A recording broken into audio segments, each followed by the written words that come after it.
Estamos de volta com esse episódio número 17 do nosso Informando 98.9, que é um bate-papo com os colunistas da rádio mais gostosa da cidade. Hoje quem está comigo é a Joenice Diniz, professora, escritora, entendida aí de economia, eu gosto de falar, planejadora financeira, né? Ela pode nos ajudar a planejar, e a gente está falando de bets, né? As apostas online, os jogos online. A gente falou bastante no primeiro bloco sobre a questão da regulamentação. O que ela é na realidade e para quem ela interessa? Realmente ela é boazinha? Tem essa ideia mesmo da preocupação com quem está apostando? Inicialmente a regulamentação era para isso, né? Primeira coisa, legalizar essas casas de aposta. Por quê? Porque N casas existiam, muita coisa por baixo do pano, né? E aí isso tem acontecido, as pessoas têm jogado e o governo não tem, as pessoas estão apostando, fazendo essas compras e não está tendo nenhum retorno para a própria população. Através do quê? Impostos. Uhum. Então, existe primeiro essa preocupação de regulamentar as empresas por conta desses impostos, só que eles, essa é minha opinião, né? Para mim, eles maqueiam isso e falam que, na verdade, a preocupação é com a população, de realmente só terem acesso a essas apostas maiores de 18 anos, enfim, para que a pessoa fique assegurada, olha, você ganhou a aposta, você vai receber. Então, eles fizeram uma série de regulamentações, tem várias e várias portarias em relação a isso. Então, por exemplo, a questão de ser maior de idade, a questão de ter um cadastro, obrigatoriamente tem que ter uma conta bancária. As apostas, elas não podem ser feitas em dinheiro e muito menos em boleto. Eu acho que a questão do dinheiro também, até pensando em não burlar, digamos assim, na lavagem de dinheiro e coisas do tipo. Então, você só faz com débito em uma conta. Então, fica muito mais fácil também do governo apurar efetivamente onde esse dinheiro está indo, né? E quanto foi feito, né? Porque em dinheiro é a mesma coisa, jogo do bicho. Pega o dinheiro ali, traz aqui, como é que você vai saber? É um dinheiro que não aparece, né? Da onde vem, como vai, para onde vai, são coisas que não aparecem. Então, eu vejo assim, a ideia da regulamentação, inicialmente pensando que existem os jogos e cada vez mais estavam surgindo, eu olhei lá, mais de 300 e poucas empresas ilegais. Eu falo assim, gente... Como? Tem tudo isso mesmo? Ouvi falar, tem o tal, né, o tigrinho, não sei o quê. Enfim, achei que era uma meia dúzia. Aí você fala 300 que eles identificaram, 400, imagina quantas 500. Tem ali, né, por então, trás. de fato, a gente entende que tem que haver uma regulamentação. Porque senão, vira farra, né? E aí? Vou fazer o que eu quiser, como eu quiser e tá tudo certo? Não. Então, entendo que enquanto empresa, se for considerada empresa e for considerado legal, tem que ser regulamentado realmente.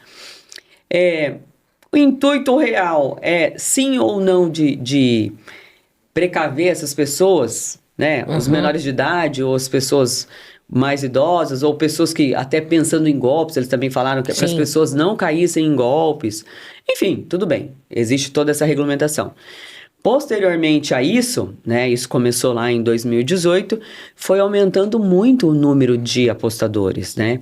Isso vem aumentando gradativamente, digamos assim. E a grande preocupação depois impostos, quanto isso está voltando para o país, mas a gente vê que mesmo com essas regulamentações, esse dinheiro não tem voltado. E aí o governo, inclusive agora, eles estão para soltar mais uma portaria, inclusive, de um imposto extra, porque além dos impostos normais da empresa, PIS, COFINS, etc., eles querem cobrar um imposto extra disso, assim como eles fazem, por exemplo, com o cigarro. Que, ok, o cigarro pode ser comercializado, mas o imposto do cigarro chega lá, quase 80%, 90% do valor da venda, exemplo. Entendeu? Então, eles querem aumentar esse imposto, também colocar um imposto especial para que, enfim, para que isso para que as empresas lucrem menos. Aham. Mas você entende que, eu entendo que o imposto maior só vai fazer com que o governo arrecade mais.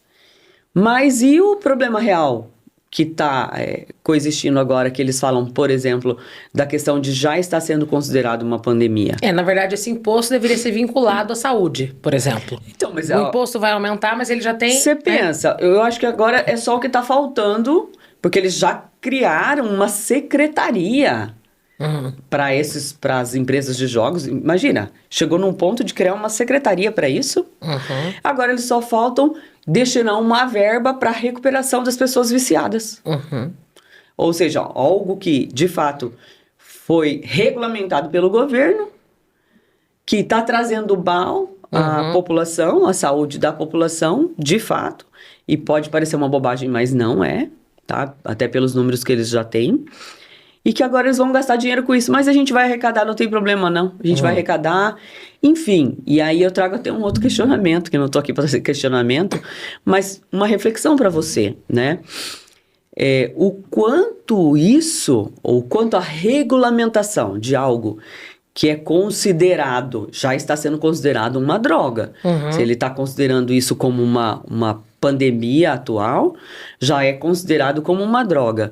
O quanto a legalização das drogas, eu vou trazer como um pensamento. Um pensamento. Uma reflexão. De fato, é bom. Vai trazer. E isso eu falo porque... Beleza, o cigarro pode ser vendido, mas existem outros itens, né? Outras drogas aí que o pessoal quer regulamentar, enfim. Ah, não pode regulamentar, por exemplo, maconha ou coisas do tipo, né? Mas até quando, né? Até que ponto é interessante a regulamentação desse tipo de coisa? Mas e se ela continua na ilegalidade? Não é pior? Já que ela existe. Porque assim, proibir... Não acredito que seja a saída. Não, mas... Porque se você proibir, vai continuar como era antes, né? Sem ela... Tudo bem. Sem a existência dela oficial. Sim. Né? Mas ela já existe, é uma questão, eu preciso olhar para isso como uma questão. Tá, mas como é que você vai ter controle disso? Porque o ideal é que as pessoas tivessem controle.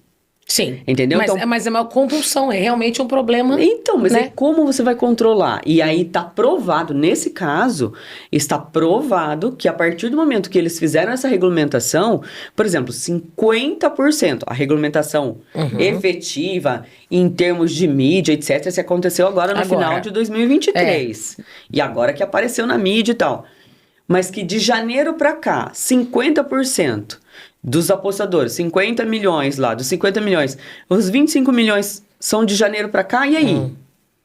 Será que essa regulamentação não é um fator favorável a isso também?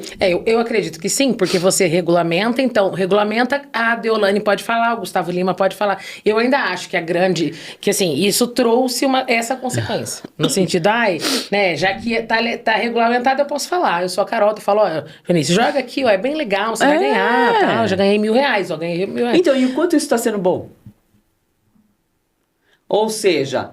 Não regulamentar, é o que você falou, vai fazer com que as pessoas parem de jogar. O que elas vão deixar de assistir? Não vão. Não, mas você entende que a regulamentação, essa clareza... trazer à tona, né? Não, tipo assim, quem tinha de jogar, tava jogando de qualquer forma, correto? Mas regulamentou, estimulou as pessoas a jogarem. E vou falar o pior, qual que é o público? O grande público? É o público que baixa renda. De 20 a 30 anos de idade. Mais jovem. Jovem. Então é o público jovem, 100% com acesso ao celular, que tá aqui, ó, a cada minuto, jogando. Jovem, pobre, com o celular na mão. É o público-alvo. E aí? Intervalo. Vamos e a gente volta já pro último bloco do nosso Informando 98.9.